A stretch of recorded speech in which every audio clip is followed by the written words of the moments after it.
નમસ્કાર મિત્રો, તાપી જિલ્લાની એકમાત્ર number 1 news channel Samaykranti news બુલેટિનમાં વિગતવાર સમાચાર નિહાળો. કુકરમુંડા ગામના શ્રી રામ ચોક નજીકથી અનાજ અને દાગીના તેમજ રોકડની ચોરી થતા ફરિયાદ નોંધાઈ. તાપી જિલ્લાના કુકરમુંડા પોલીસ મથક ખાતેથી શુક્રવારના રોજ 3 કલાકે મળતી માહિતી મુજબ કુકરમુંડા ગામના શ્રી રામ ચોક નજીક રહેતા ફરિયાદીના ઘરની દિવાલમાં બાકોરો પાડી ઘરમાં પ્રવેશ કરી અજાણ્યા ચોર ઇસમોએ અનાજ, દાગીના અને રોકડ મળી કુલ 4,47,000ના મુદ્દામાલની ચોરી કરી ફરાર થઈ જતા પોલીસે ગુનો દાખલ કરી કાર્યવાહી હાથ ધરી છે. વાલોડ ગામના આરબી પ્લાઝા ખાતે આવેલ આદિવાસી પંચની ઓફિસ ખાતે 30 લાખ રૂપિયા માંગવામાં આવતા ફરિયાદ નોંધાઈ.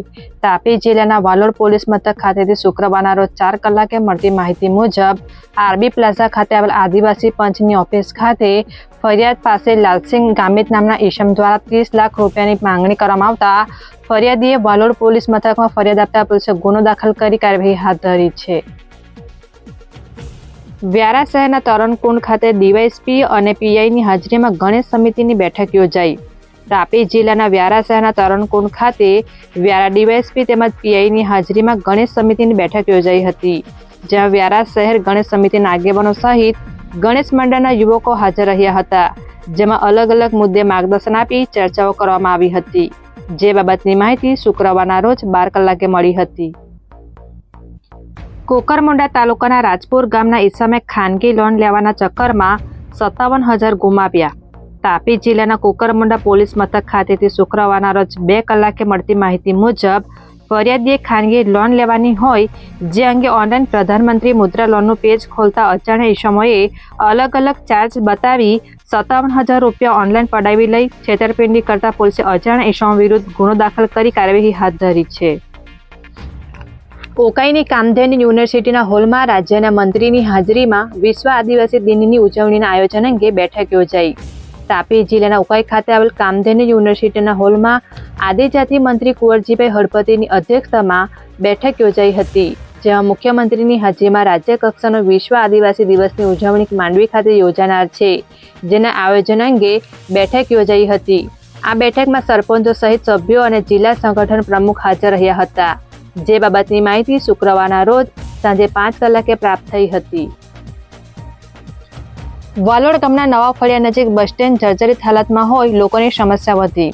તાપી જિલ્લાના વાલોડ ગામના નવા ફળિયા ખાતેથી સ્થાનિક મુસાફર દ્વારા શુક્રવારના રોજ 12 કલાકે અપાયેલ માહિતી મુજબ નવા ફળિયાના બસ સ્ટેન્ડની હાલત જર્જરિત હોય લોકોની સમસ્યા વધારો થયો છે, જ્યારે હાલ ચોમાસાની સિઝન હોય જેને લઈ લોકોએ બસની રાહ જોવા માટે ટપકતા પાણીમાં ઊભા રહેવું પડતું હોય, જે બસ સ્ટેન્ડ બનાવવાની માંગ ઉઠવા પામી છે.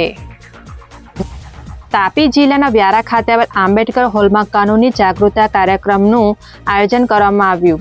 લોકોને દેશના કાયદાઓ અંગે સભાનતા આવે, દેશમાં રહેતા નાગરિકોના મૂળભૂત હકો શું છે તે અંગે જાગૃતતા લાવવા માટે આંતરરાષ્ટ્રીય માનવ અધિકાર સુરક્ષા પરિષદ નવી દિલ્હી દ્વારા એક કાર્યક્રમનું આયોજન શુક્રવારના રોજ 12 કલાકની આસપાસ કરવામાં આવ્યું હતું, જેમાં ગુજરાત હાઈકોર્ટના વકીલો અને કાયદા નિષ્ણાતો દ્વારા ઉપસ્થિત લોકોને જરૂરી માહિતી આપવામાં આવી હતી.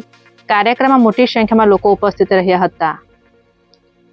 ઉચ્છલ તાલુકાના આનંદપુર ગામના ઈસમ સાથે ઓનલાઈન છેતરપિંડી થઈ.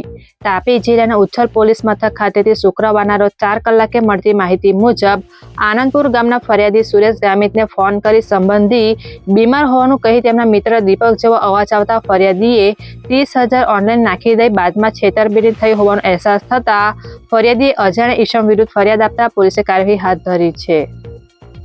વ્યારા તાલુકાના તાડકોવા નજીક આવેલ શાળા ખાતે અધિકારીઓની હાજરીમાં કાર્યક્રમ યોજાયો.